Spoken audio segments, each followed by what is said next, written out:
Bertiga. Bismillah.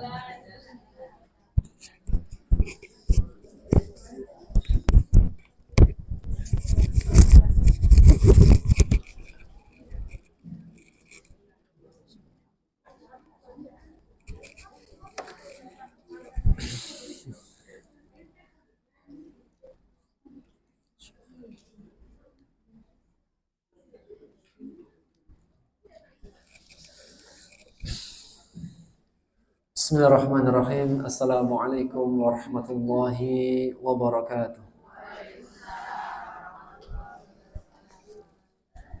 Innal hamdalillah nahmaduhu wa nasta'inuhu wa nastaghfiruh. Wa na'udzu billahi min shururi anfusina wa min sayyiati a'malina. May yahdihillahu fala mudilla lahu wa may yudlil fala hadiya lahu. أشهد أن لا إله إلا الله وحده لا شريك له وأشهد أن محمدا عبده ورسوله لا نبي ولا رسول بعد أما بعد اللهم علمنا ما ينفعنا وانفعنا بما علمتنا وذكرنا ما نسينا وما جهلنا وزدنا علما وفقها وعملا Rabbana zidna ilma warzuqna fahma. Alhamdulillah, segala puji bagi Allah di pagi yang insya Allah penuh keberkahan dan kebaikan untuk kita semuanya. Allah pertemukan kita kembali di salah satu rumah Allah insya Allah Ta'ala, yang kita akan lanjutkan bersama pembahasan kajian kita, yaitu tafsir dari surat Yusuf. Namun sebelumnya, di antara motivasi kita keluar rumah mencari ilmu, mencari warisannya para nabi dan rasul.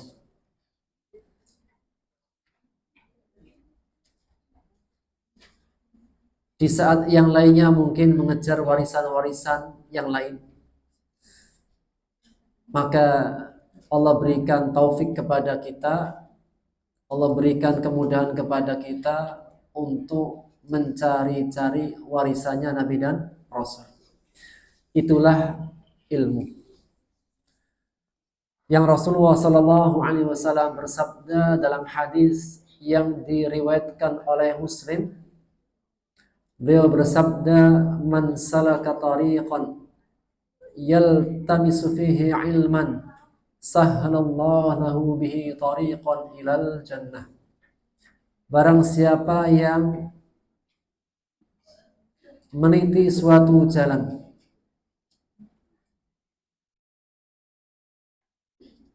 untuk mencari sebuah ilmu, dia keluar rumah niatnya untuk mencari ilmu, mencari-cari warisannya para nabi dan rasul.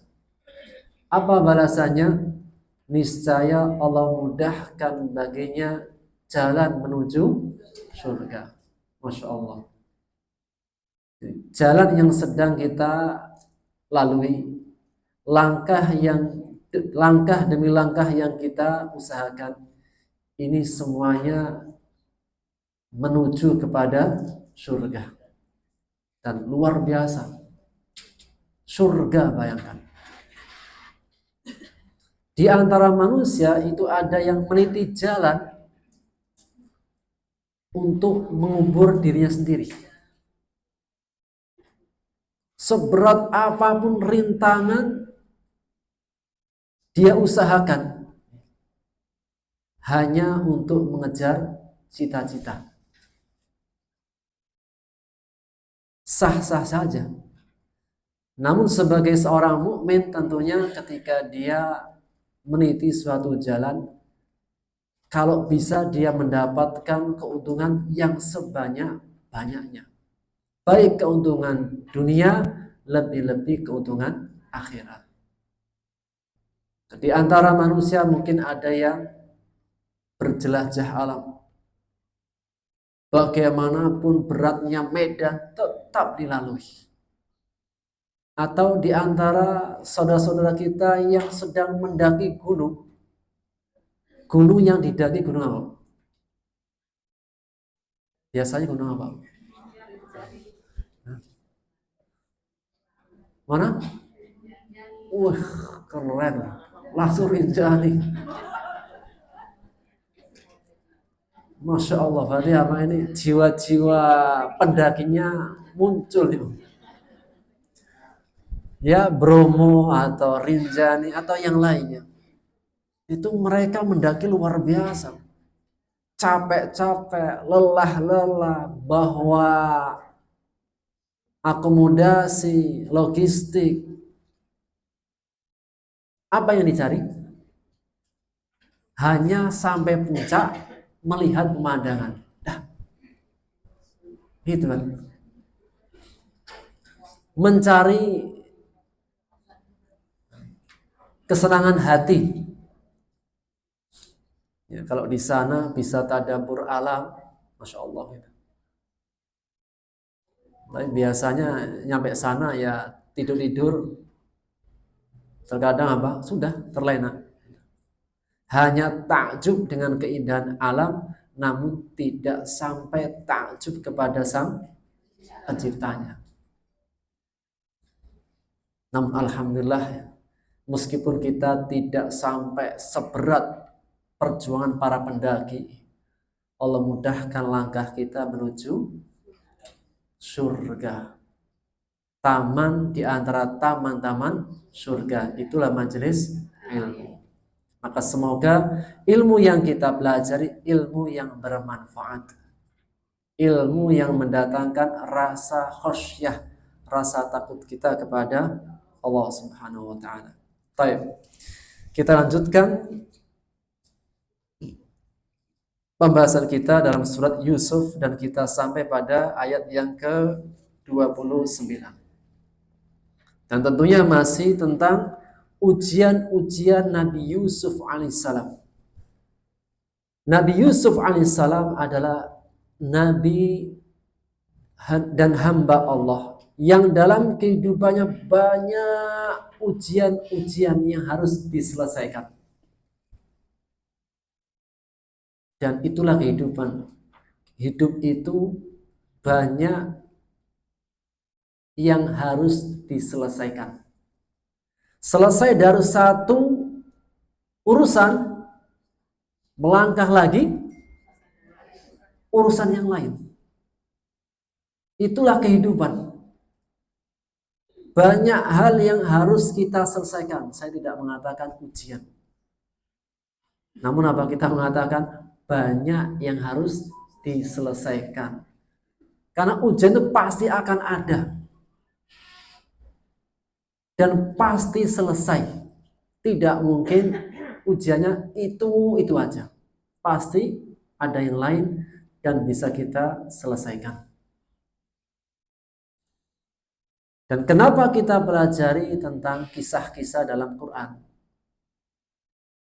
Seperti di awal kita sebutkan, karena kehidupan itu akan selalu berulang kembali. Kehidupan itu akan senantiasa terulang kembali. Hanya saja pemerannya, pemainnya berbeda-beda. Maka dalam surat 29, ketika terbukti bahwasanya yang berbuat salah, yang pertama kali menggoda adalah Zulaikha. Adapun Nabi Yusuf adalah korban. Namun tetap yang mendapatkan pembelaan adalah Zulaikha. Maka Allah mengatakan, Yusuf a'rid an hada. Wahai Yusuf, sudah berpalinglah dari hal ini. Maksudnya udah lupakan, selesai. Sudah jelas bahwasanya yang salah adalah Zulaikha, kemudian korbannya adalah Yusuf. Kalau dilanjutkan dan tetap dilanjutkan, yang terpojokkan siapa? Zulaikha. Yang menang Yusuf. Maka kau katakan, kau ceritakan tentangnya, Yusuf a'rid an hada. Wahai Yusuf, sudah, berpalinglah, lupakanlah, abaikan, selesai. Kemudian dia berkata kepada istrinya, wastaghfiri li dzambik. Dikatakan kepada istrinya, wastaghfiri li dzambik.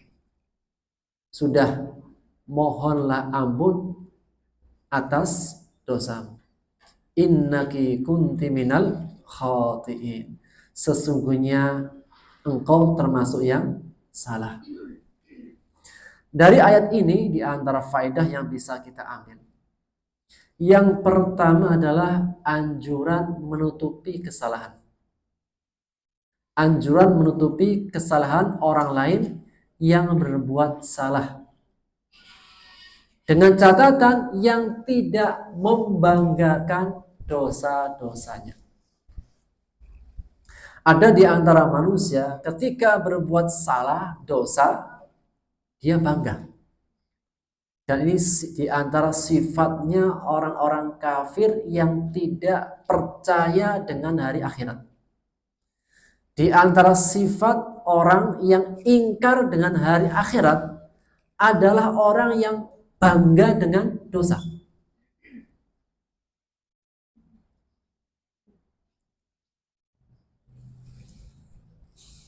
Sebagaimana yang Allah tegaskan dalam surat Al-Mutaffifin, yang mereka bangga dengan dosa.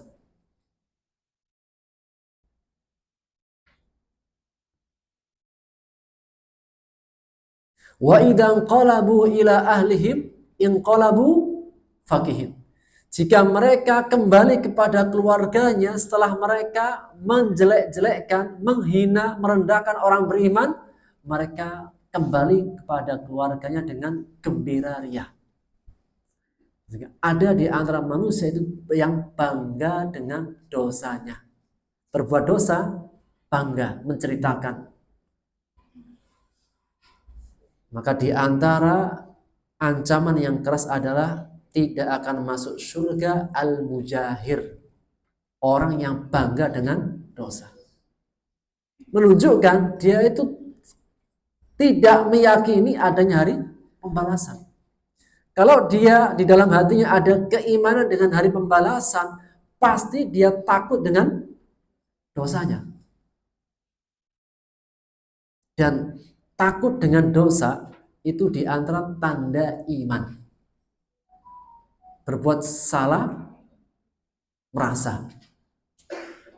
Ketika berbuat dosa, takut. Ini di antara takut yang terpuji, takut yang benar, dan tanda ada keimanan dalam hatinya. Maka digambarkan oleh Rasulullah SAW, orang munafik melihat dosanya itu seperti lalat yang mau hinggap di hidungnya. Kalau ada lalat mau hinggap di hidung gimana? Dihalau. Dah. Setelahnya selesai. Dah. Namun seorang mukmin melihat dosanya seperti bukit yang ada di atas kepalanya mau jatuh. Gimana? Melewati bukit yang kayak mau jatuh. Takut, khawatir. Itulah keadaan orang mukmin dari dosanya. Maka jika seseorang berbuat dosa dan dia tidak membanggakan, takut, khawatir, dan mengakui salah, maka di antara anjuran agar kita menutupi kesalahannya. Dan ini di antara perkara yang menegaskan tentang anjuran menutupi aib orang lain.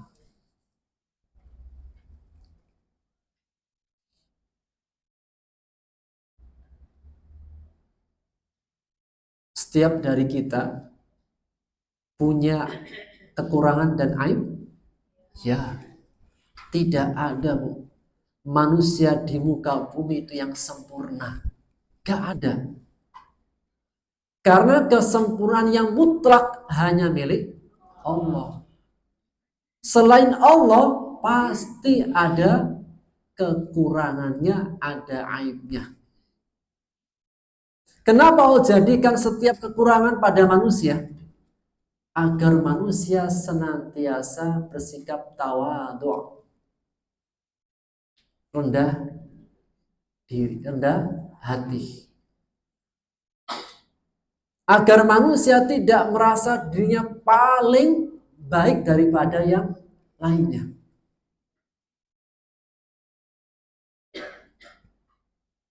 Meskipun toh dia itu memang yang terbaik.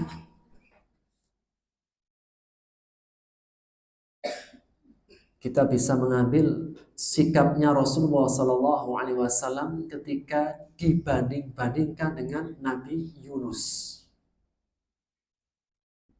Nabi Yunus alaihissalam,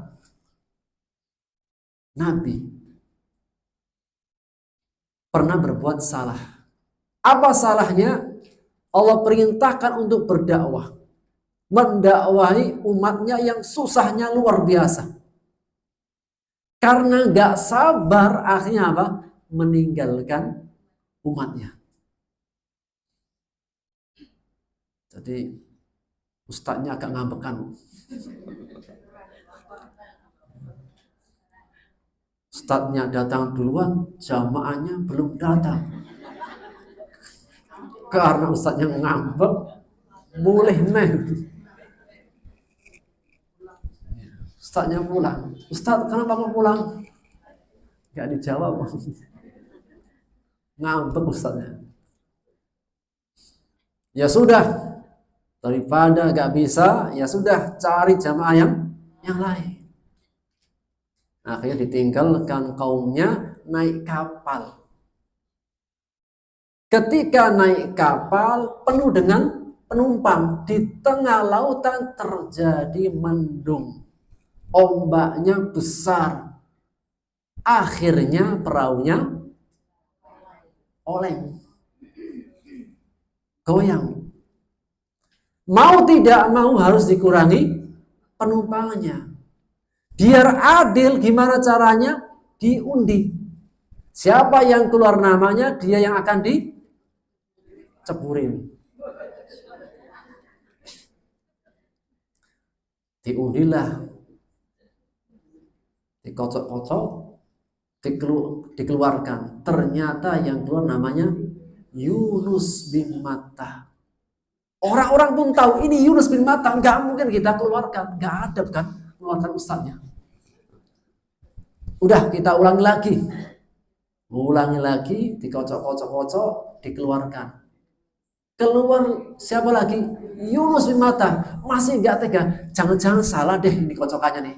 Coba-coba yang ketiga kalinya. Dikocok-kocok lagi, yang keluar masih namanya Yunus bin Matta. Ya biasa gimana minta izin sama ustadznya. Ustadz, afan. Ini karena apa? Nggak ada makanannya, ustadz keluar dulu ya. Ya sudah, akhirnya apa? Nabi Yunus pun menerima. Dilempar, diceburin ke laut. Langsung dilahap oleh ikan paus. Saya dulu bayangin, Bu.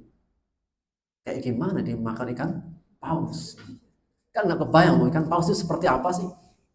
Kan banyak film-film. Ternyata, Bu, di Indonesia pun ada wisata itu yang bisa langsung lihat ikan paus. Jadi semakin apa? Semakin yakin dan semakin benar ya. Dimakan ikan paus. Dalam kesulitan yang sangat sulit baru berdoa. Apa doanya, Bu? La ilaha illa subhanak inni kuntu minadh dhalimin. Tiada Tuhan kecuali Engkau yang Maha Suci ya Allah, aku zalim. Salah ya Allah. Mengakui kesalahan, baru Allah selamatkan. Yang singkat cerita ya, kalau Nabi Yunus bin Matta dibanding-bandingin dengan Nabi Muhammad, kalah dari sisi kesabarannya. Namun bagaimanapun Rasul mengatakan, jangan membandingkan diriku dengan Nabi Yunus. Hada akhi, itu saudaraku. Maksudnya saudara dalam kenabian. Jangan meskipun iya, tapi jangan banding-bandingin. Masing-masing punya kelebihan. Apa pesannya? Sikap tawadhu, rendah hati. Meskipun kenyataannya benar iya, tapi apa? Tetap bersikaplah tawadhu. Maka kenapa Allah titipkan aib dan kekurangan pada diri kita? Agar kita selalu bisa bersikap tawadhu, tidak sombong. Maka bagi orang-orang yang berbuat salah dan tidak membanggakan dengan kesalahannya, ini di antara orang yang pantas. Jika dia punya aib, punya kekurangan, kita tutupi. Dan itulah perintah Rasulullah SAW dalam hadis yang diriwayatkan oleh Muslim dari sahabat Abu Hurairah radhiyallahu anhu. Ia mengatakan, bersabda Rasulullah sallallahu alaihi wasallam, "Man naffasa an mu'minin kurbatan min kurabid dunya." Barang siapa yang menghilangkan satu kesulitan seorang mukmin dari kesulitan dunianya, niscaya Allah akan menghilangkan darinya satu kesulitan di hari kiamat.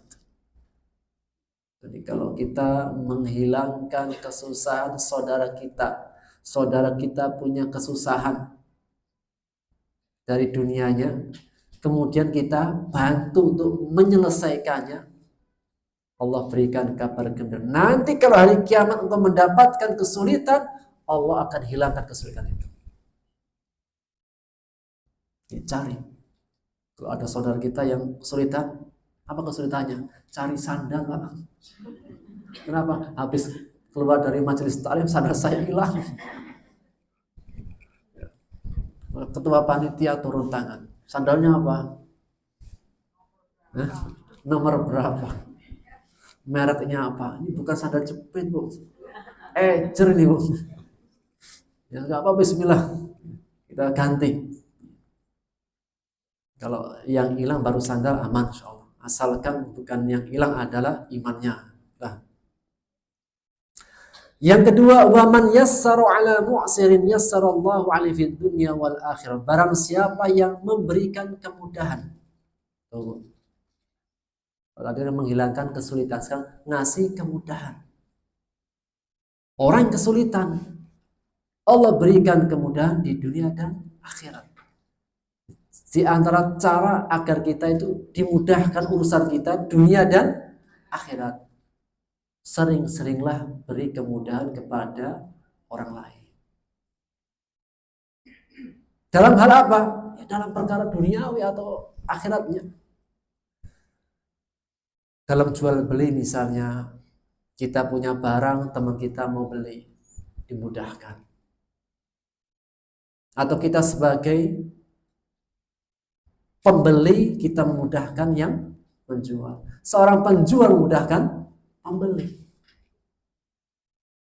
Rahimallahu mur'an. Allah merahmati seseorang. Samhan idza ba' wa samhan idza ishtara. Allah merahmati seseorang yang jika dia itu memberikan kemudahan ketika membeli maupun ketika menjual. Kan biasanya yang kasus yang agak dipersulit masalah jual beli, Bu ya. Harganya 50.000, nawarnya enggak tanggung-tanggung berapa, Bu? Harganya 50.000 nih. Tawarnya berapa, Bu? Oh, tuh kan tahu semuanya. Harganya 50.000, ditawarnya 15.000. Itu yang jual langsung nuker tuh. Kalau nawar tuh. Demikian juga ya tadi, ya, pembelinya ya memberikan kemudahan, khususnya kepada saudara-saudara kita seorang muslim. Saling tolong menolong dalam mereka. Kenapa? Karena kalau orang muslimnya kaya, kekayaannya orang muslim lari kemana? Kalau saudara kita muslim kaya, kekayaan saudara kita muslim larinya kemana? Kaum muslimin. Kalau kita bangun masjid, kita ngajak yang lain donasi. Siapa yang kita tahu donasi? Saudara muslim. Kalau orang muslim punya uang zakat, maka uang zakat disalurkan kepada siapa? Muslim. Lebih-lebih muslim yang lemah keadaannya. Maka apa? Perlu dibantu. Jika membantu manusia saja itu sudah kebaikan, apalagi yang dibantu seorang muslim maupun muslimah. Berikutnya, ini yang ketiga, Bu, yang sesuai dengan materi kita. Wa man satara musliman satarahullahu fid dunya wal akhirah. Barang siapa yang menutupi aib kekurangan saudara muslim, niscaya Allah akan tutupi aib kekurangannya di dunia dan di akhirat.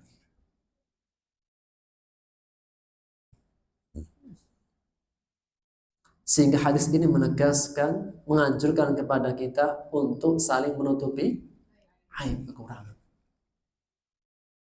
Yang dulu-dulu sudah selesai. Yang dulu-dulu. Dan mungkin di antara saudara kita muslimah dulunya itu punya catatan yang tidak baik. Sudah. Yang dulu sudah selesai. Dah.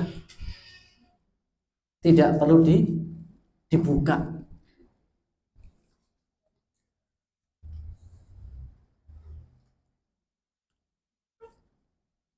Dan juga menjadi sebuah ancaman yang keras bagi seseorang yang suka membuka aib orang lain atau mencari-cari aib saudaranya. Rasulullah Shallallahu Alaihi Wasallam bersabda dalam hadis yang diriwayatkan oleh Al-Barra bin Azib. Dalam hadis riwayat Muslim dan yang lainnya, beliau menegaskan, la tattabi'u auratihim. Jangan mencari-cari kekurangan mereka, orang muslim. Fa innahu man tatabba'a aurata akhihil muslim. Barang siapa yang mencari-cari aib kekurangan aurat saudara muslim, tatabba'allahu auratah. Allah akan buka aibnya juga. Lebih tegas lagi, yafdahu walau fi jawfi baitih. Bahkan Allah akan buka aibnya itu di tengah-tengah keluarganya sendiri. Andai kata dia punya aib, itu hanya yang tahu keluarganya saja, suami, istri, anaknya, dan keluarga kecilnya, sampai dibuka oleh Allah. Dan ini banyak orang mengatakan, di antara dosa yang hukumannya disegerakan, itu apa? Membicarakan aib orang lain. Tidaklah seseorang itu berbicara tentang kekurangan aib saudaranya, pasti apa? Dia akan terjatuh dalam perkara yang sama. Di antara apa? Hukuman dosa yang disegerakan di dunia. Seseorang berbicara tentang aib saudaranya, melainkan dia itu akan terjatuh pada yang dibicarakan itu.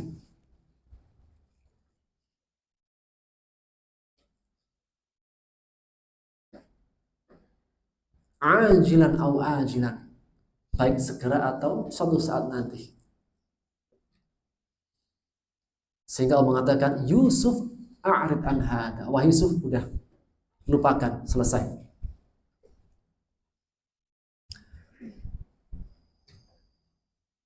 Yang kedua di antara faedahnya, larangan menyebarkan perbuatan keji. Zina maksudnya dan dosa. Apalagi apa? Sekarang di zaman-zaman medsos. Ada apa saja, Instagram, Telegram, TikTok, apalagi Bu, Facebook, apalagi. Ini generasi Z atau generasi apa nih? Ibu generasi strawberry apa yang Z nih? Generasi O, old, old. Tapi jangan kira loh Bu, jidah zaman sekarang keren loh. Nenek zaman sekarang keren. Kenapa? HP-nya iPhone. Loh benar. HP-nya iPhone loh, 16. Jangan kira. Makanya kalau pas pada saat live TikTok itu umurnya 63 jadi kayak 36. Kenapa? Karena ada apa? Filter.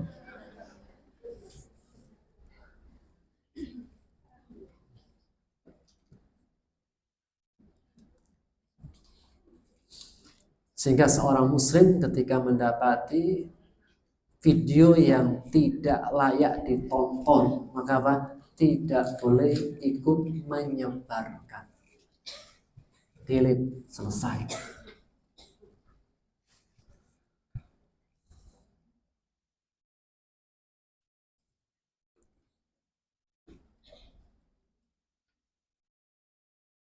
Karena tidak semua saudara kita itu baik sejak awal dalam perjalanannya. Mungkin apa?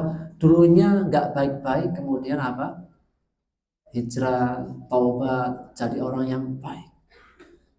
Maka kita bantu untuk apa? Menutupi yang dulu-dulu.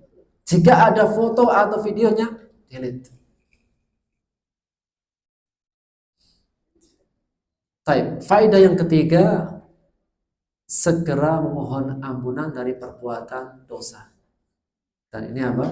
Di antara perintah. Setiap kita berbuat dosa, minta ampunnya segera. Jangan menunda. Apalagi menundanya ketika ketemu lebaran nanti. Berbuat salahnya sekarang. Minta maafnya entar. Kalau sudah datang Idul Fitri ke depan. Minal aidin wal faizin. Mohon maaf lahir dan batin. Enggak. Kapan kita minta maaf? Segera. Minta maafnya kepada yang bersangkutan segera, bertobatnya kepada Allah pun segera.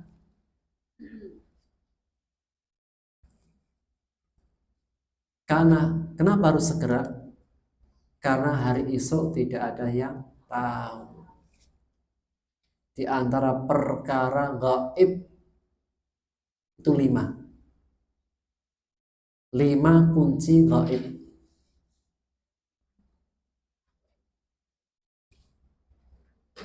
Dalam surat Luqman ayat yang terakhir.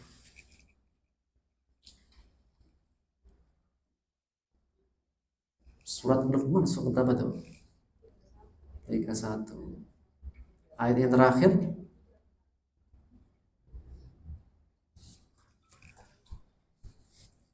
Allah berfirman, A'udzubillahi minasyaitonirrajim. Innallaha 'indahu 'ilmus sa'ah. Sesungguhnya di sisi Allah itu ilmu tentang yang gaib.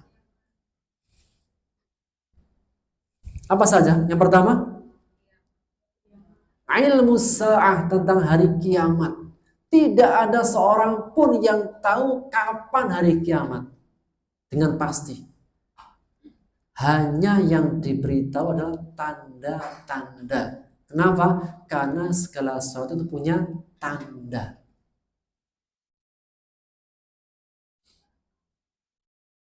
Bahkan terkadang tanda pun itu tidak pasti.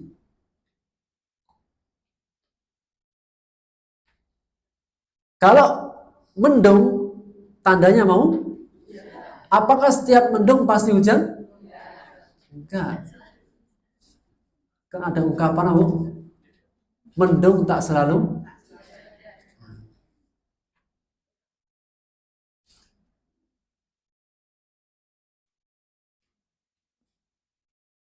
Yang kedua, wa ya'lamu ma fil arham. Rahasia gaib yang kedua adalah perkara ilmu tentang rahim. Yang di dalam rahim.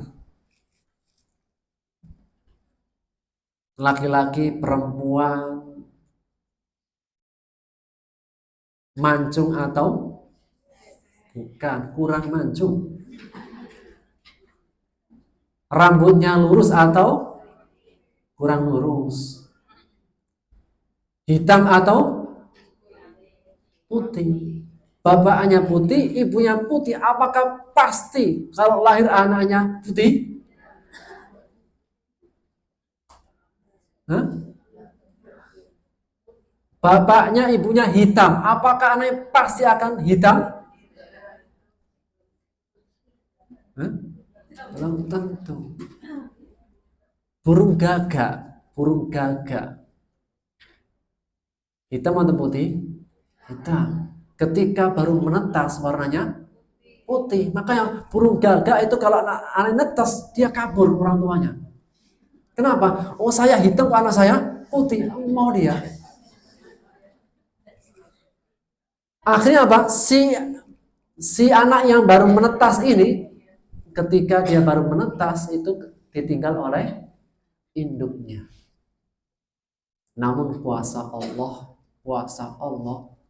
Allah jadikan setiap induk burung gagak itu paruhnya itu baunya busuk. Sehingga banyak serangga itu yang berdatangan, kemudian dia makan.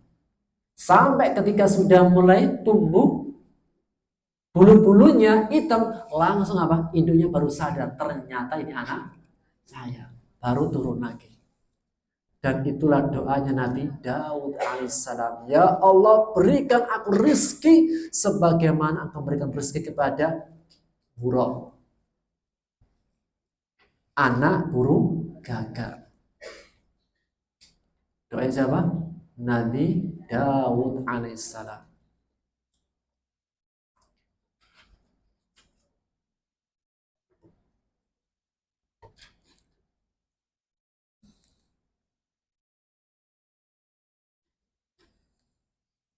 Kembali kepada poin yang ketiga, yaitu segera mohon ampunan dari perbuatan dosa. Maka di antara perkara yang harus disegerakan dalam hidup adalah ketika berbuat salah dosa, segera minta maaf, bertobat, istighfar.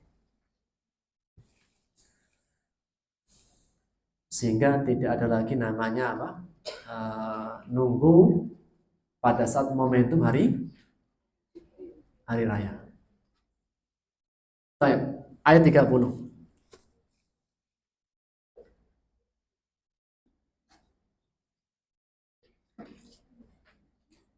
Setelah sudah jelas yang salah Zulaikha, yang korban adalah Yusuf alaihissalam, dan masing-masing udah dikasih pelajaran. Wahai Yusuf, udah lupakan, berpalinglah. Wahai Zulaikha, minta ampunlah.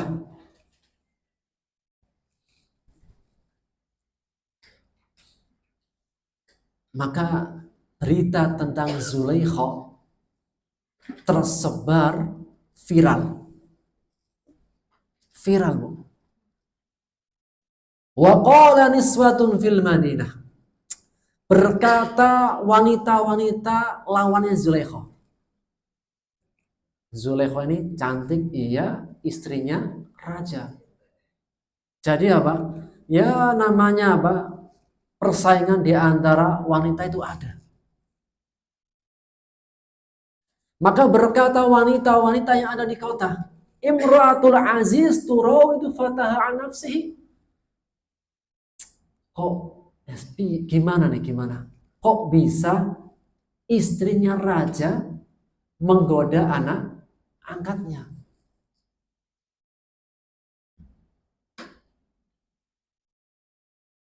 Istrinya raja sukanya sama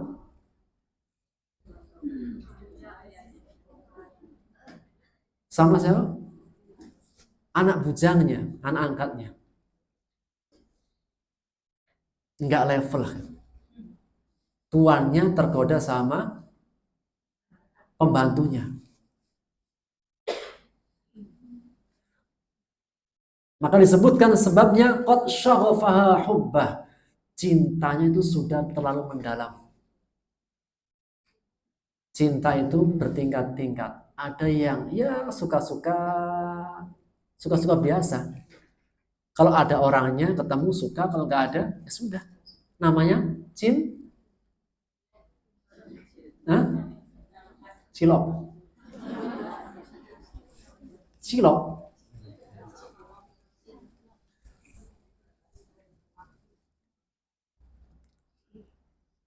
Ini Bu, kita kan sudah lewat ya. Sudah lewat. Sudah lewat kita.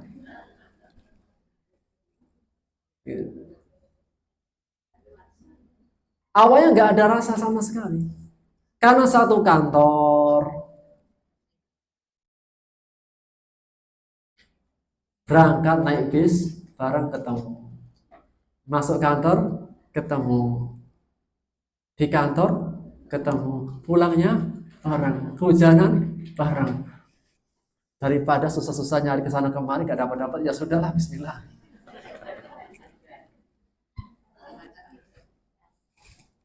Bu, gitu ya? Yang senyum ini mungkin.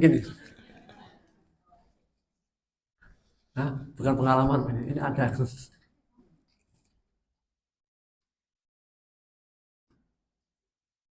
Merantaunya di Jakarta. Setelah kerja di Jakarta, nanti kalau nikah pengen cari yang di kampung. Cari sana sini nggak dapet. Akhirnya apa? Tetap sama satu kantornya. Ada? Ada. Ada. Itu Pak Cilok. Ya cintanya itu karena tumbuh karena sering. Daripada hati tidak ada yang mengisi, ya sudahlah, mumpung ada yang mengisi sudah. Ada yang cintanya itu karena Masya Allah, ini apa? Luar biasa, rupawan. Dan semakin tumbuh rasa cintanya karena semakin bertambah hari semakin bertumbuh. Sampai tingkatan syaghof. Syaghof itu apa? Cintanya sudah masuk ke dalam, sudah mendarah daging dengan dirinya. Syaghof. Kalau bahasa kita mungkin cinta buta.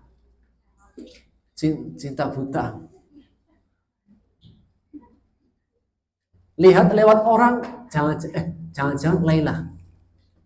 Lewat rumahnya, jangan-jangan rumahnya Laila. Baru ngobrol sama teman-temannya, Laila. Syaghof. Sudah sangat-sangat mendalam. Maka para perempuan yang di luar istana mengatakan inna lanaraha fi dhalalin mubin. Sesungguhnya kita itu melihat Zulaikha ini sesat ini. Masalah jauh nih. Masa levelnya adalah anak angkatnya sendiri, nggak level. Di antara faedahnya yang pertama adalah peringatan dari cinta yang membutakan diri dari akibat buruknya. Rasa hati itu setiap orang pasti ada. Laki-laki suka sama perempuan, perempuan juga suka sama laki-laki. Maka jika ada cinta yang akibatnya buruk, ini yang patut diwaspadai. Kalau Islam gimana Bu cara mengatur cintanya? Islam tiba-tiba suka itu wajar, manusia fitrah. Laki-laki suka perempuan, perempuan suka laki-laki. Yang enggak fitrah itu jika laki-laki suka ya. Perempuan suka perempuan itu enggak fitrah. Namun selama cintanya belum halal dibatasi. Itu semua adalah fata morgana. Itu semua adalah palsu. Itu semua adalah selama cintanya belum dihalalkan, maka semua dibatasi. Sampai halal, itulah baru cinta yang sejatinya.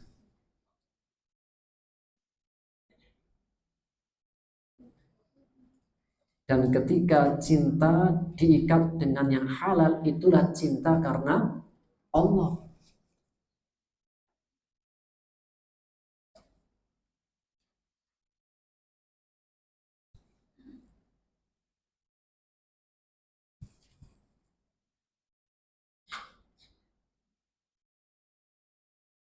Yang kedua, cinta itu bertingkat-tingkat.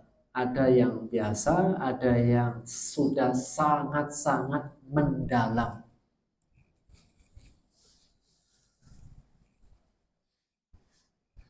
Dan dengan cinta, semua pengorbanan itu terasa ringan. Ringan. Jika sudah cinta yang berbicara 1-2 pulau, terlampaui.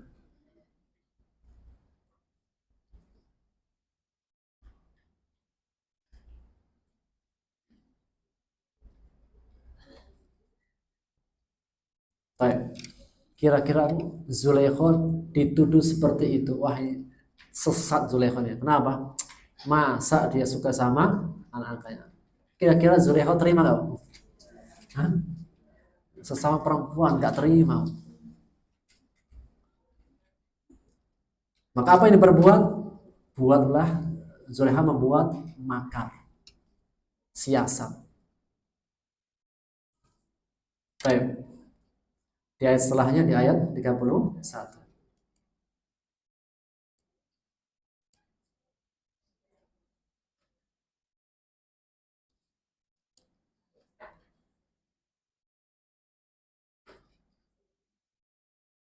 Apa yang dilakukan oleh Zulaikha?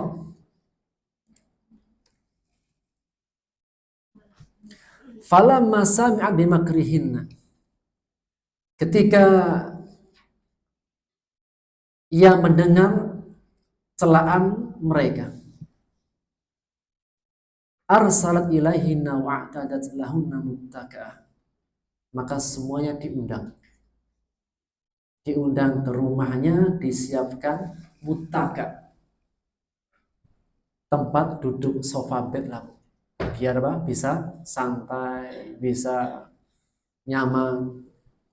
Wa atat kulla wahidatin minhunna sikina, dan masing-masing dikasih pisau. Kenapa? Disuruh ngupas. Istri raja biasanya dilayani. Sekarang apa? Ya acara barang, dikasih apa? Pisau, dikasih buah utruja, buah apel dan yang lainnya yang bisa dikupas. Buah apa yang bisa dikupas dengan pisau biasanya? Mangga, apel, pir. Setelah mereka, namanya ibu-ibu, namanya perempuan kalau baru ngumpul bareng gimana? Sediam-diamnya perempuan. Kalau sudah ngumpul bareng, makan bareng gimana? Rame gak? Rame. Rame.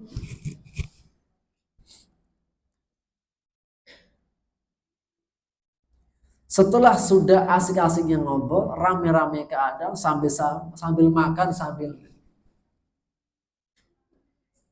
kemudian Zulaikha meminta kepada Yusuf, ukhruj alaihim, keluarlah kepada mereka. Jadi apa? Kayak istilahnya Bu. Hah? Meja apa? Fashion show. Fashion show itu sudah ada. Yusuf disuruh fashion show. Ukhruj alaihim, keluar di tengah-tengah mereka. Falamma ra'ainahu, ketika mereka semua melihatnya, akbarna, Allah ya Allah. Ketika takjub dengan Yusuf, qatta'na aydiyahunna, yang tadi itu fokusnya ngupas, akhirnya apa? Kira-kira bisa dibayang seperti apa ketampanan Yusuf. Ini apa? Melihat Yusuf udah tidak toleh kanan kiri, fokus di Yusuf, motong-motong itu pun apa? Gak sadar. Wa qulna, dan mereka semua mengatakan, hasyalillah, maha sempurnanya Allah. Ma hada basyara, ini bukan manusia. In hada illa malakun karim, ini malaikat. Ini bukan tipe manusia, malaikat. Akhirnya Zulaikha setelah fashion show, depan belakang balik lagi, dia mengatakan apa? Fadhalikunnalladzi lumtunnani fi, itulah yang kalian mencela aku. Walaqad rawatuhu an nafsi fasta'sam. Gimana? Sudah lihat Yusuf? Sudah lihat Yusuf? Sudah lihat? Kalian melihat sekali saja langsung terperangah. Motong-motong tangan gak terasa. Itu baru sekali. Saya berapa kali? Sekarang lebih sabar siapa? Saya apa kalian? Masih apa? Zulaikha. Lebih sabaran siapa sekarang? Sekali saja sudah kayak gini. Gimana kan kau tiap hari? Kan terkadang ya pertemuan pertama itu biasa. Kedua, ketiga semakin tumbuh. Makanya ada istilah cilok. Cinta awalnya nggak ada sedikit sama sekali suka, tapi setelah sering ketemu, sering ini akhirnya apa? Ada rasa nyaman, ada terus dan terus. Ini kalian baru sekali sudah begitu, apalagi saya.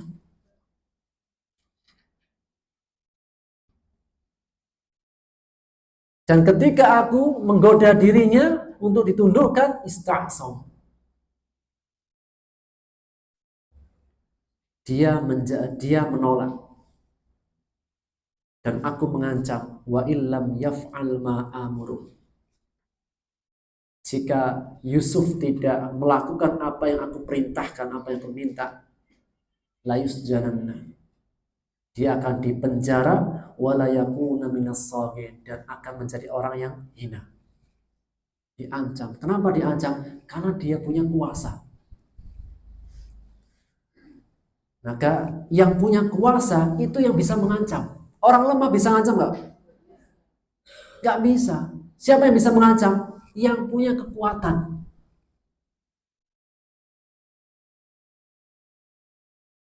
Orang miskin itu nggak bisa mengancam, bisanya menerima. Tapi orang yang punya kekuasaan, orang yang punya harta, orang yang punya sesuatu yang dimilikinya bisa mengancam. Sehingga kalau dalam persidangan hakim sudah bisa melihat. Orang lemah itu nggak akan bisa mengancam, hanya menerima. Yang bisa mengancam adalah orang yang punya sesuatu.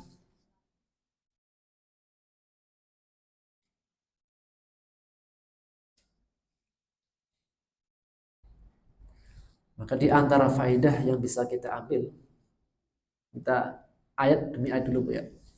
Yang pertama, fitnah dan makar tipu daya seorang perempuan. Kalau berbicara tentang fitnah dan makar, perempuan itu lebih ahli.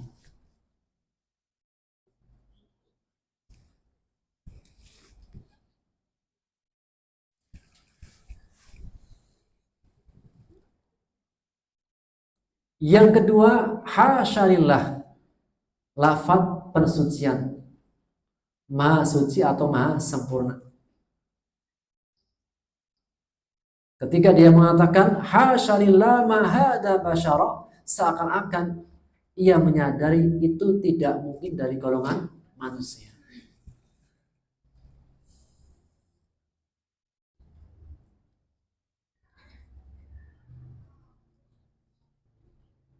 Dari makhluk Allah, jin, manusia, malaikat, mana yang paling ganteng?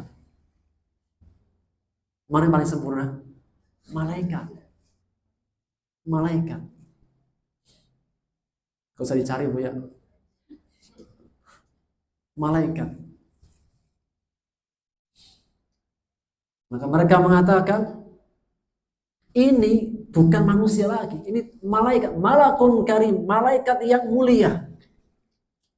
Dan masih kita ingat ya, Maryam itu mendapatkan reward, hadiah dari Allah mengandung Nabi Isa. Kenapa Allah titipkan Isa, seorang nabi yang diciptakan tanpa seorang bapak di rahimnya Maryam? Karena Allah lebih tahu rahim yang paling suci, yang paling bersih, yang sangat terhormat adalah Maryam. Apa godaan Maryam sebelum mendapatkan Nabi Isa alaihissalam? Sedang sholat, dan Maryam ini baru masa-masa pubernya. Kita tahu masa-masa yang syahwat itu memuncak kapan? Masa puber. Ketika sedang sholat, tiba-tiba muncul malaikat Jibril. Tidak ada siapa-siapa. Di mihrabnya muncul malaikat Jibril. Ujian. Apa kata Maryam? A'udzubillah minasyaiton. Maksudnya apa? Takut. Aku berlindung kepada Allah. Pergilah jika engkau adalah orang yang baik. Allah menegaskan dalam Ali Imran, dalam surat Maryam di ayat 17 ya, ketika menceritakan tentang perjumpaannya dengan malaikat.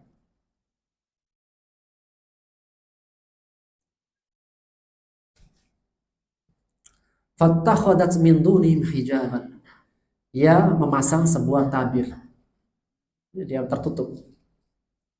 Farsalna ilaiha ruhana. Maka kami mengutus ruh kami, masih malaikat Jibril. Fatamassala, maka dia menjelma basyarun sawiyya, manusia yang sempurna. Malaikat itu bisa menjelma. Jadi makhluk Allah yang bisa menjelma, satu malaikat, dua jin, manusia. Manusia tidak bisa menjelma. Yang bisa menjelma itu malaikat, dua jin.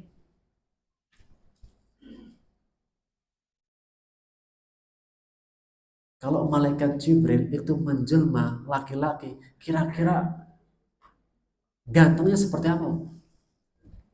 Rupanya seperti apa? Basyaron sawiyya, sempurna, manusia yang sangat-sangat sempurna. Maka apa jawaban Maryam?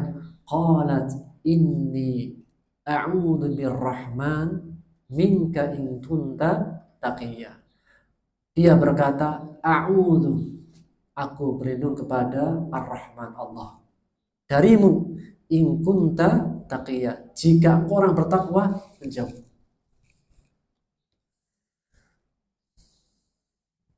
Baru apa Allah mengatakan, qala innama ana rasulu rabbik. Sesungguhnya aku adalah utusan Tuhan. Li ahabalaki gulaman zakiya. Aku datang untuk memberikan anugerah kepadamu dengan seorang laki-laki yang suci. Siapa? Isa alaihissalam. Karena dia berkata, gimana saya bisa punya anak sedangkan tidak ada laki-laki manapun yang menyentuhku? Kata malaikat Jibril, huwa alayya hayyin. Qala rabbuk huwa alayya hayyin. Allah berkata, itu bagi Allah mudah.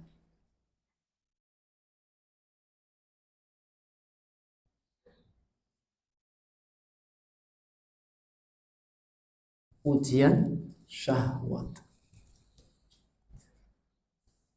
Yang ketiga, dari ayat tersebut menegaskan tentang ketampanan Nabi Yusuf. Berapa persen dari semua laki-laki?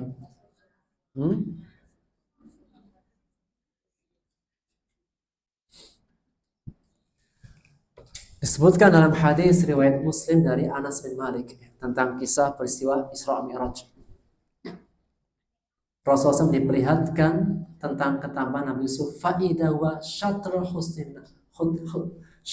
husnil bashar, separuh ketampanan seluruh manusia. Kita bisa bayangkan, seluruh manusia separuh ketampanannya ada pada Yusuf. Jadi semua yang cakap-cakap hari ini itu berapa persen Yusuf? Hah? Itu sudah dibagi, separuhnya sudah dibagi-bagi. Maka disebutkan dalam riwayat Israiliyat, Nabi Yusuf itu kalau keluar rumah pakai cadar. Kenapa? Kalau buka wajah, para perempuan pada jatuh semuanya.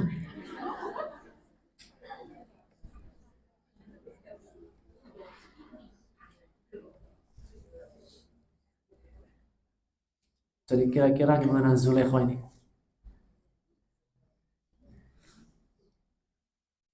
Itulah yang kalian mencela aku. Yang keempat, menegaskan tentang sifat baik bagi malaikat. Semua malaikat itu baik. Gak ada malaikat itu yang gak baik. Yang gak baik, yang berpotensi gak baik itu hanya siapa? Hanya manusia dan jin. Maka yang suka ganggu adalah minal jinnati wan nas. Surat An-Nas ayat terakhir. Yang suka mengganggu, yang suka berbuat tidak baik itu minal jinnati wan nas. Setan dari golongan jin dan setan dari golongan manusia.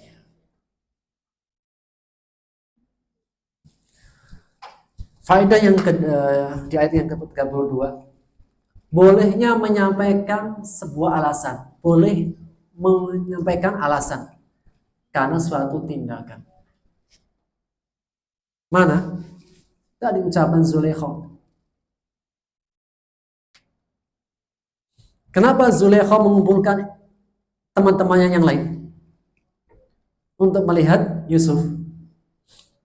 Karena dia dicela. Masa istrinya raja suka sama anak bujangnya? Bolalin mubin, itu sesat. Masih apa? Aduh, gak mungkin. Tadi Zulaikha apa? Sesat ini, Zulaikha. Salah jauh, salah besar. Maka Zulaikha membalas. Dikumpulkan semuanya, diperlihatkan Yusuf. Kemudian mengatakan, fadhalikun alladzi lumtunani fih. Itulah yang kalian celah. Sehingga boleh menyampaikan sebuah alasan karena suatu tindakan. Oleh karenanya ketika seseorang itu dalam persidangan, di sidang, itu hakim tidak berlangsung memberikan vonis sampai dia mendengarkan kenapa dia lakukan itu. Karena berbeda vonis sanksi itu bisa berbeda, bisa bertingkat-tingkat sesuai dengan sebab atau alasan. Ada seseorang yang dia maling, mencuri. Ternyata ketika ditakar sudah sampai nisabnya, berarti dia harus kena potong tangan. Ternyata ketika dia mencuri karena kelaparan, ditegakkan had? Tidak, kan ada alasan lain.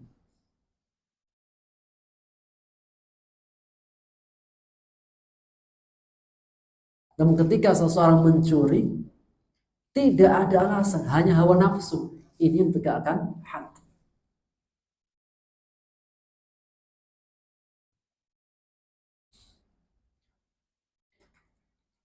Seseorang tiba-tiba nabrak orang sampai meninggal. Ternyata tidak sengaja, remnya blong. Kena hukuman? Iya. Namun tidak seberat orang yang dia menabrak dengan sengaja. Hal ini menegaskan boleh menyampaikan alasan karena suatu tindakan.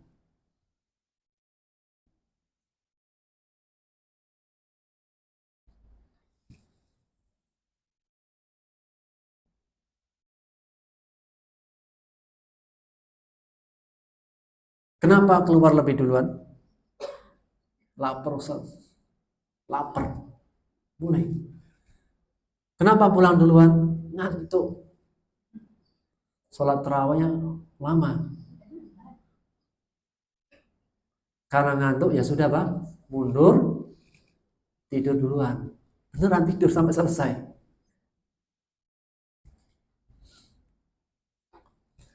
Yang kedua, penjara adalah bentuk hukuman. Di antara bentuk hukuman adalah penjara. Sehingga penjara itu sudah ada sejak zaman sebelumnya. Bahkan sebelum Nabi Yusuf alaihissalam, sejak sebelumnya. Maka dalam Islam pun ada.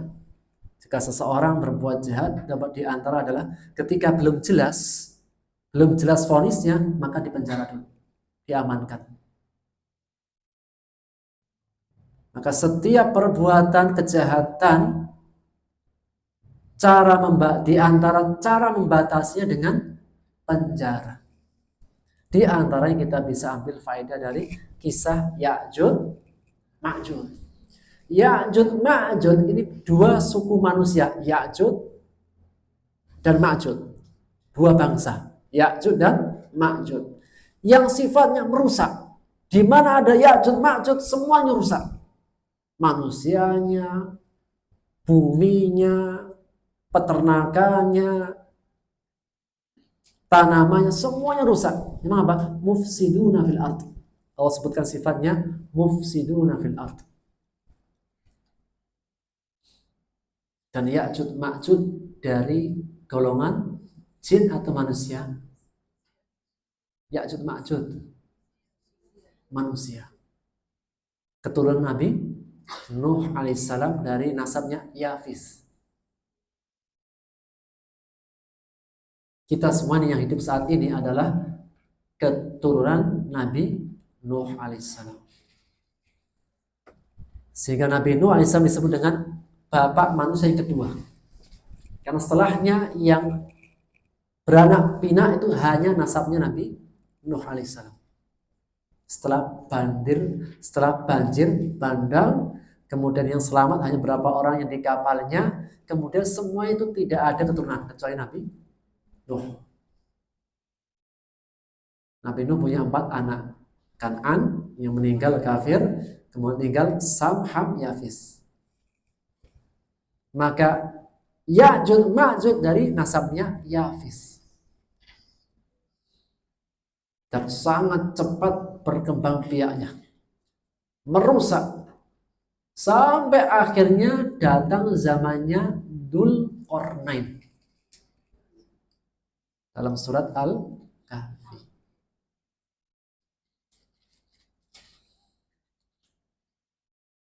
Hanya ada 4 raja yang pernah menguasai dunia. Bukan negara, dunia timur barat itu hanya pernah dikuasai oleh 4 orang. 1. Sulaiman bin Daud. 2. Dzulqarnain. Duanya dari Muslim. Yang 2 lagi kafir. Siapa? Raja Namrud dan Raja Bakhtanasar. Hanya 2 ini saja yang pernah menguasai dunia seutuhnya. Maka dalam kisah Ya'juj Ma'juj ketika berbuat kerusakan, apa yang dilakukan oleh Dzulqarnain? Raja Dzulqarnain bikin benteng yang memenjarakan Ya'juj Ma'juj. Dan benteng ini kuat, tebal, licin, tidak bisa dinaikin. Dan Ya'juj Ma'juj setiap hari itu apa? Melumbangi dari pagi sampai sore. Dan ketika pagi sampai sore itu terlihat lubang sebesar uang logam. Namun setiap di waktu sore berhenti, mereka pulang dulu. Ya kayak kita kerjanya waktu pagi, gak ada lemburnya. Mungkin belum tahu kerja lembur ya. Dan ketika mereka sudah bisa melubangi sebesar uang logam, dia mengatakan, kita kerjakan besok lagi. Tanpa mengucapkan kalimat insya Allah. Dan Allah kunci. Mereka tidak akan bisa mengucapkan kalimat insya Allah sampai nanti waktunya. Di akhir zaman. Baru apa? Allah izinkan lisannya bisa mengucapkan kalimat insya Allah. Baru apa? Lubangnya ini tidak tertutup. Kalau setiap hari dilubangi, sore pulang, malamnya, besok paginya sudah tutup lagi. Terus sampai akhir. Sampai ketika nanti mereka mengucapkan kalimat insya Allah, baru apa? Apa yang mereka lubangi tidak tertutup dan terbuka. Maka dalam kisah Ya'juj Ma'juj, Allah membatasi, memenjarakan Ya'juj Ma'juj dengan kuasa Dzulqarnain sebagai bentuk hukuman.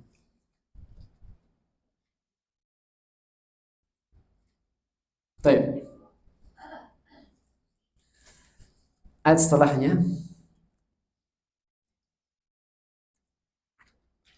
maka Nabi SAW mengatakan, qala rabbi sijnu ahabbu ilayya. Wahai Rabbku, sesungguhnya penjara lebih aku sukai. Setelah mendapatkan ancaman oleh Zulaikha, jika tidak melakukan yang aku perintahkan, akan dipenjara dan dihinakan. Maka Nabi SAW mengatakan, jika demikian, penjara lebih aku sukai daripada memenuhi permintaan Zulaikha. Dan dari sini di antara kisah tentang Nabi Yusuf alaihissalam. Nabi Yusuf alaihissalam akhirnya dipenjara. Ketika dipenjara, lama dipenjara. Bahkan teman-teman yang dipenjara sudah pada keluar. 1, 2, teman-teman di penjara sudah pada keluar. Dia masih mendekam dalam penjara. Sampai akhirnya dia mengeluh. Manusia itu ada batas lemahnya. Namun mengeluhnya Nabi Yusuf bukan kepada manusia, kepada Allah. Ya Rabb, kenapa keberadaanku dalam penjara begitu lama? Maka Allah mengatakan, wahai Yusuf, dulu engkau ketika mendapatkan ujian fitnah, yang kau minta adalah penjara. Lau sa'altani al-'afiyah la'afainak. Sungguh jika engkau meminta keselamatan, kami berikan engkau keselamatan. Namun ketika engkau minta penjara, fa'atainak, maka kami berikan kepadamu penjara. Maka Al-Imam Al-Mawardi ketika mengomentari kisah ini beliau mengatakan, al-qadaru muwakkalun bil mantiq. takdir itu terkadang terjadi karena ucapan. Seandainya Nabi Yusuf alaihissalam ketika mendapatkan ujian ini mengatakan minta keselamatan, minta keselamatan, Allah berikan keselamatan. Namun yang terucap oleh lisan Nabi Yusuf adalah minta lebih suka penjara. Maka Allah kasih penjara.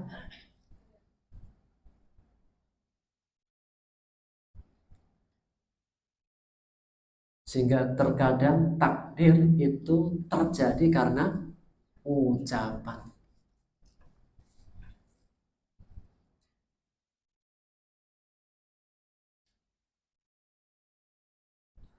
Baik, karena waktunya seberapa?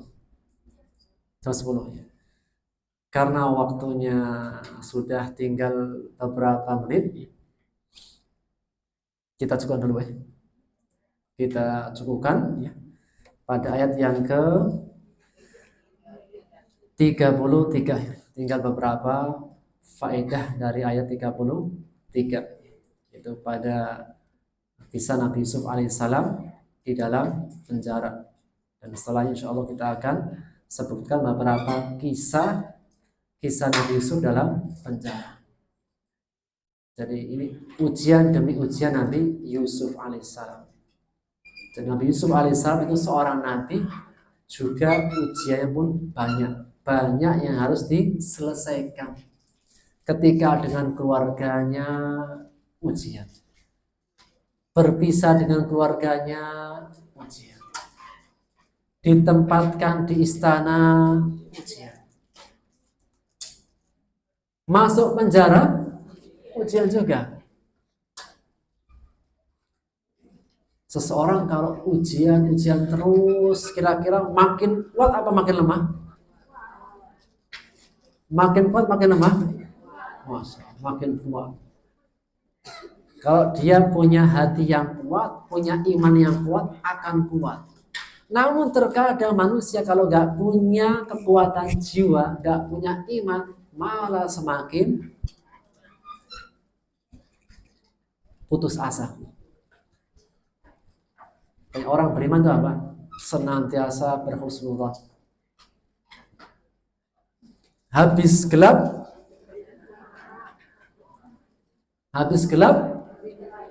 lebih gelap. Bukan terang gelap. Habis mundur nggak ada namanya maju mundur. Habis maju kok mundur, enggak. Yang ada tuh mundur maju.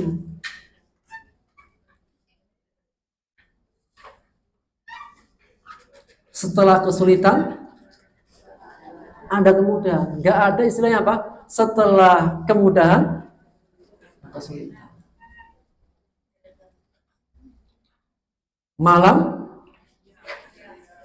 Malam siang. Buka jam 8 siang malam. Ini kurang nih. Malam sih siang. Jadi apa?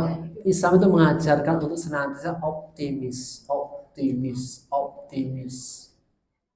Dan ibadah yang sangat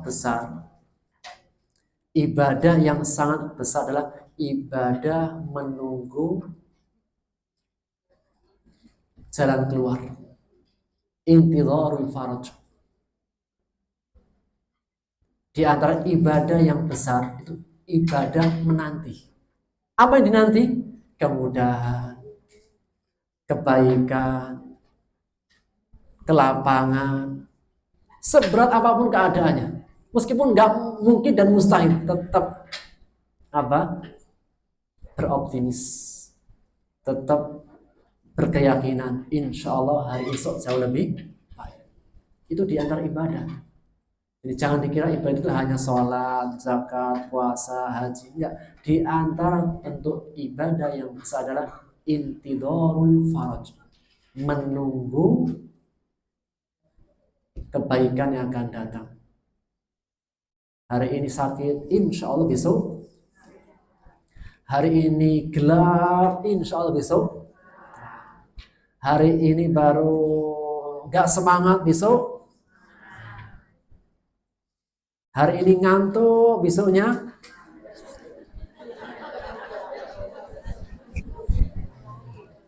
ngantuk. Ini bukan ngantuk saat khusyuk. Mata boleh terlap, tapi hatinya tetap berzikir. Gitu ya. Matanya boleh ngantuk, tapi hatinya berzikir.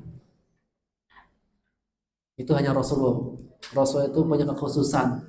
Matanya tidur, hatinya berzikir. Kalau kita matanya ngantuk, hatinya wallahu ta'ala bisawab. Ini bisa kita ambil faedahnya. Cukup. Baik. Karena ada 2 kitab, sayang rasanya kalau saya bawa pulang. Jadi apa ini? Pertanyaan yang pertama.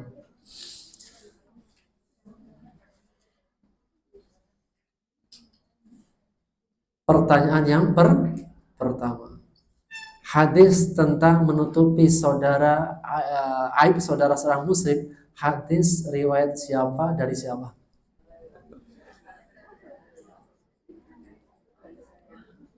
Hadis yang pertama tadi, yang perintah menutupi aib saudara muslim, hadis riwayat siapa, dari siapa?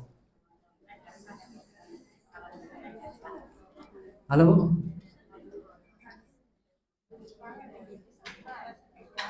Hadis riwayat siapa, dari siapa? Susah nih.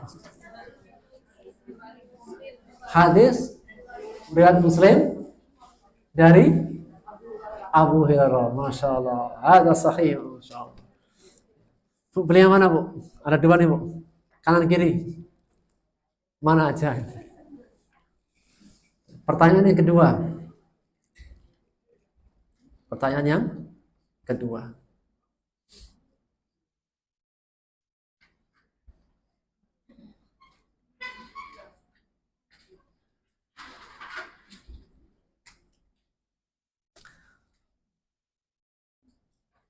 Siapakah makhluk Allah yang bisa menjelma? Oh, entar. Hah? Jawab semuanya, kitabnya cuma 1.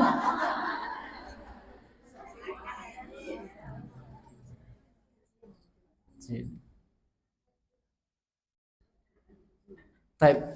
Sebutkan 4 raja yang menguasai dunia.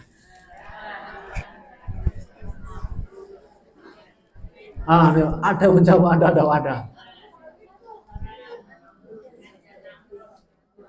Ibu.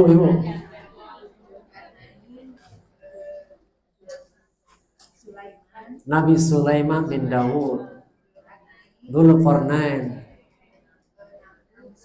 Bakhtanasar. Satu lagi, Namrud. Masya Allah. Jazakallahu khairan, barakallahu fiikum. Baik, demikian bisa kita ambil faedahnya. Semoga menjadi ilmu yang bermanfaat.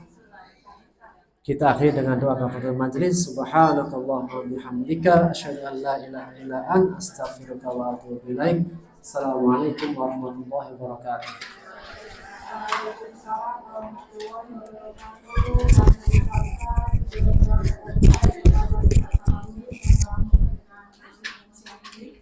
Mudah-mudahan